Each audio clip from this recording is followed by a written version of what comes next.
Treinador, ou Planner da Yada Online, Taskmaster, um dos maiores mercenários do universo Marvel, com uma das melhores adaptações no cinema. Alerta de spoiler.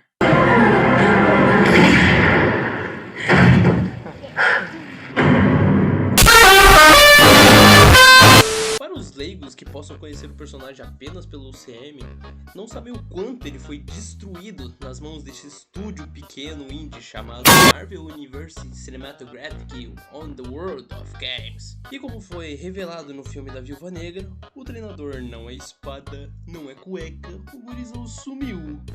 E ao invés de ganharmos o meu mano Tony Master, ganhamos a Tônia.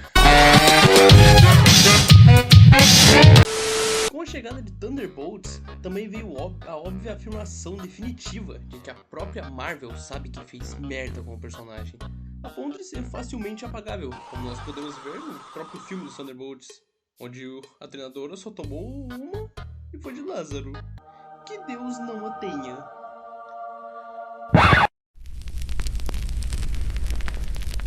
Agora sim, dando a oportunidade da Marvel fazer a coisa certa e trazer o verdadeiro treinador.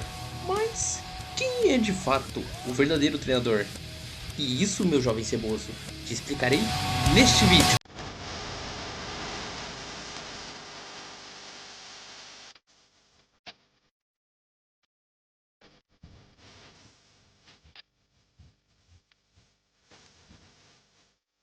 O treinador teve sua primeira aparição em Los Vengadores, número 195, mas aparecendo com mais destaque na edição de mesmo título, só que 196. Ganhando muito tempo depois seus próprios títulos, incluindo um título onde aborda mais aprofundadamente o seu passado, que sempre foi envolto de muitos mistérios. Nasceu no interior de Minas Gerais. Não, calma.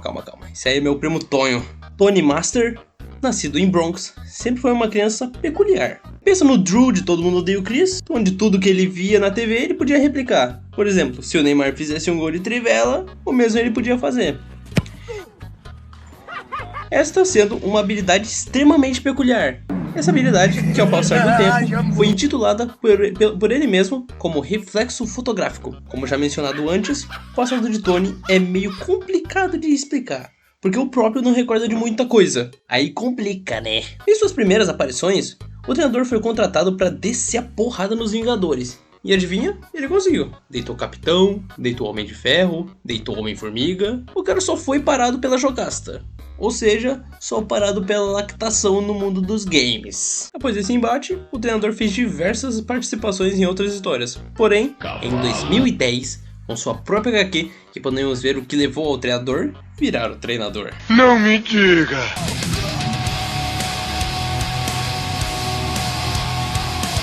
É revelado por Nick Fury que antes de se tornar o treinador, Tony Master era um ex-agente da SHIELD, que realizava missões em parceria com sua parceira e esposa, Mercedes. Porém, durante uma missão de invasão em uma base nazi, Tony, com a intenção de se aprimorar em todos os quesitos possíveis, ele injetou em si mesmo o projeto de soro de super soldado que estava sendo realizado no local. Bom, com esse soro, Tony podia observar os movimentos físicos de outra pessoa e duplicá-los sem qualquer tipo de prática, independente do quão complexo for. Porém, isso veio com um preço. Tony esqueceu a maior parte da história da sua vida, incluindo a sua própria esposa e sua história como agente da SHIELD. O reflexo fotográfico vem como uma parte boa e como uma parte paia. A boa é a capacidade de aprender movimentos e replicá-los. A parte ruim é que o treinador perde mais ainda das suas memórias em forma de amnésia, quanto mais ele aprende. É tipo um armazenamento cheio de Motorola, tá ligado? Onde tem que excluir sempre aquela bosta que fica cheia. Bem, com suas memórias totalmente ferradas e sem um rumo certo, Tony adotou o codinome de treinador, agora agindo como um mercenário, sendo grande parte das vezes sendo contratado para realizar o treinamento de capangas de vilões. Mas claro, também realiza assassinatos, sequestros e etc. Pacote completo de um bom mercenário. Eu recomendo bastante ler Taskmaster 2010, para entender um pouco mais a fundo sobre esses quesitos. É bem curtinha e tem um plot muito bom. Não vou dizer qual que é, se quiser saber, leia, seu acéfalo. Tony, que claramente nunca ouviu falar em aposentadoria tranquila ou em terapia, decidiu investir toda a sua grana suada não em imóveis, ações ou até em Bitcoin, mas sim em algo bem mais excêntrico, sendo ela uma base de operações para treinar criminosos. Sim, tipo uma academia do crime, só que sem os alongamentos e com mais granadas e ossos quebrados. Tony virou uma espécie de personal trainer do submundo. Se você tinha grana, ele te ensinava desde artes marciais até como fazer poses estilosas enquanto explodia um carro. Um dos seus primeiros clientes VIPs foi o temido Don dos Mortos. Famoso pra cacete, né? Que, inspirado por essa amizade sombria barra criminosa, e durante o tempo que ele estava sendo contratado para treinar os seus capangas, Tony aderiu à estética mexicana, onde passou a usar uma máscara de caveira em homenagem à Santa Morte, aquela figura mística e esquelética do folclore mexicano, que misturou um pouco de fé, um pouco de medo e um tantinho de drama bizonho. E é por isso que ele utiliza uma máscara de caveira. Depois de passar anos vendendo seus talentos de luta e estratégia para o maior lance, Tony acabou ganhando um presente bem inesperado. Um perdão presidencial oferecido por ninguém menos que Maria Hill, durante a conturbada era da Guerra Civil. E vale mencionar que nessa época o treinador estava nos Thunderbolts, onde sua principal função era caçar os heróis que não tinham aceitado o pró-registro. Bom, reabilitado, pelo menos no papel, Tony foi recrutado para trabalhar na Iniciativa, onde ficou responsável por treinar os novos recrutas. Além disso, ele dava uma força para Maria Hill, lidando com questões de segurança. E foi nesse período que Tony conheceu Eric O'Grady, ou então Homem-Formiga atual, e os dois formaram uma amizade curiosa, marcada por situações bizonhas e muita desconfiança. Eventualmente, Eric trocou o título e se passou a se chamar Formiga Negra. Mas a parceria estava mais forte do que nunca, mais do que irmãos. Brothers. Quando Norman Osborn, sim, o Duende Verde, assumiu a diretoria da SHIELD, consequentemente conseguindo muito poder sobre o país, sendo o chamado Reinado Sombrio, as coisas desandaram bonito, tipo qualquer presidência no Brasil. Nisso, o treinador foi promovido a chefe de treinamento de toda a iniciativa, ou seja, o coaching de heróis de prováveis morais questionáveis. Mas a verdadeira bagunça começou durante a saga O Cerco, de Asgard. Sim, eles literalmente foram meter a burocracia em Asgard, que na época estava flutuando em território americano. Então, a ideia mais sensata que tiveram após a galera de Asgard não aceitar os termos foi invadir o território de literais deuses, cara. E lá estava o treinador, no meio da merda, pagando, que mal tem, né? Tentando peitar ninguém menos que o Thor e os dois Capitão Américas na época, que eram o Bucky e o Steve Rogers. Spoiler, obviamente não tancou. Bater em Deus do Trovão e em dois super soldados ao mesmo tempo é pedir pra tomar no meio da zorba, né? Bom, percebendo que ia dar ruim, o treinador só meteu o pé e dane-se. O negócio é vender o freelancer mesmo, não compensa trampar com o governo não. Depois de uma missão fracassada, o treinador acabou sendo salvo por ninguém menos que Nick Fury. Como agradecimento, e porque ficar devendo favor por Nick Fury nunca é uma boa ideia, Tony entrou para uma das formações dos Vingadores Secretos da SHIELD. Em sua primeira missão, no maior estilo 007 James Bonder, ele teria que se infiltrar no alto escalão da IMA e se tornar o novo ministro da defesa. Bem, durante a missão, Tony encontra a Arpia, que havia sido capturada e estava no modo Brain Rot Level 100, graças a uma lavagem cerebral. E com um coração até então considerado inexistente, ele decide resgatar ela. Muito lindo. Bom, até ela meteu uma bala na cabeça dele. Treinador, só regressa pro meu mano. Em estado vegetativo, super estourado na calçada, a equipe, pensando que ele já estava morto, acabou deixando ele para trás. E foi graças a um brother chamado Mentalo que ele não foi dessa pra pior. Mentalo acabou salvando ele por algum cacete de motivo que eu não faço ideia, e assim surgiu uma nova amizade. Yeah! E após um tempo, o treinador reaparece na saga do Império Secreto de boaça, como se nada tivesse acontecido. E isso, o restante das aparições dele é mais ele sendo contratado por um vilão aqui, outro ali, e assim segue a vida de mercenário, graças a Deus.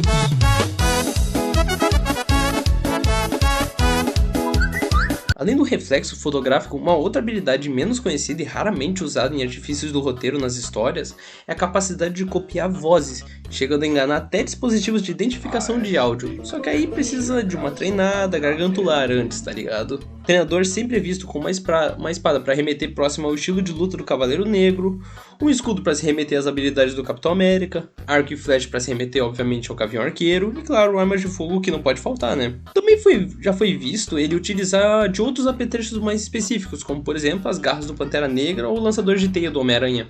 Um fato curioso que as únicas pessoas que o treinador não consegue ou se recusa a tentar copiar é justamente o Deadpool e o Cavaleiro da Lua.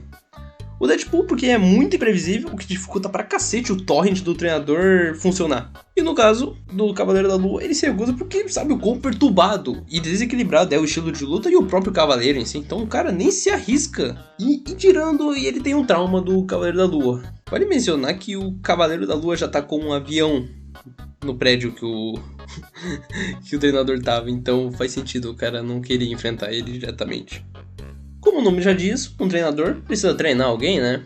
E ao longo do tempo, Tony teve vários alunos, incluindo tanto heróis quanto vilões.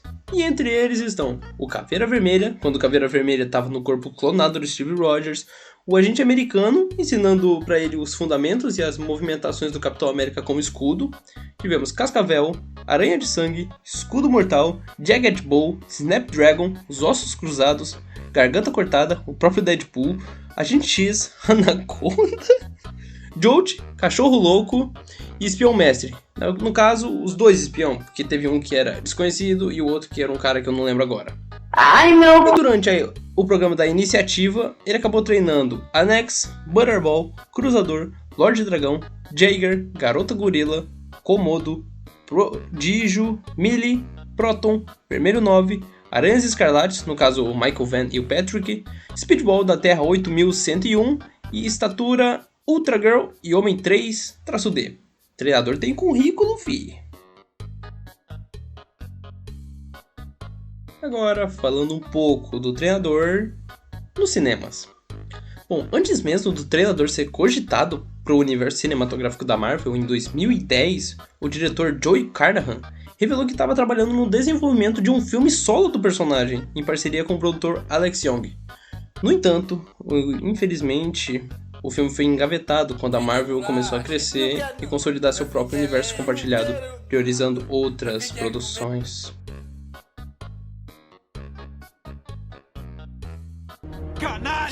Na época da entrevista ao site Super Hero Type, Carnahan comentou que inicialmente queria fazer um filme do Fanático, mas acabou se interessando mais pelo treinador, principalmente pela habilidade de reflexos fotográficos, onde ele achava muito interessante trabalhar com esse personagem. Infelizmente chegamos, enfim, na adaptação cinematográfica que tivemos do treinador, aparecendo no filme da Viúva Negra.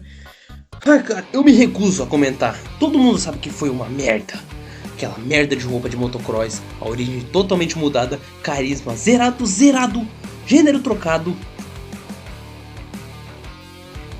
Vagabundo é foda, moleque, na moral. E sinceramente, eu fico muito contente com o destino da treinadora no filme dos Thunderbolts. Que agora sim, acendeu uma chama de esperança da Marvel fazer a coisa certa e acertar definitivamente nesse personagem que eu gosto tanto. Enfim, pensei que esse seria o melhor momento para fazer um vídeo a respeito do personagem, principalmente por conta de Thunderbolts, lançado há pouco tempo, para mostrar quem de fato é o treinador. E eu só posso torcer, e eu torço mesmo, para um futuro melhor pro meu mano Tony Master. Que eu não quero, sinceramente, que esse seja o legado do personagem. Ele apareceu em Viúva Negra, morreu em Thunderbolts, e é isso que ficaria, sabe, pro pessoal. Não, o personagem tem mais a acrescentar, sabe? Personagem muito interessante pra simplesmente só ser descartado dessa maneira. É isso mesmo. Acabou.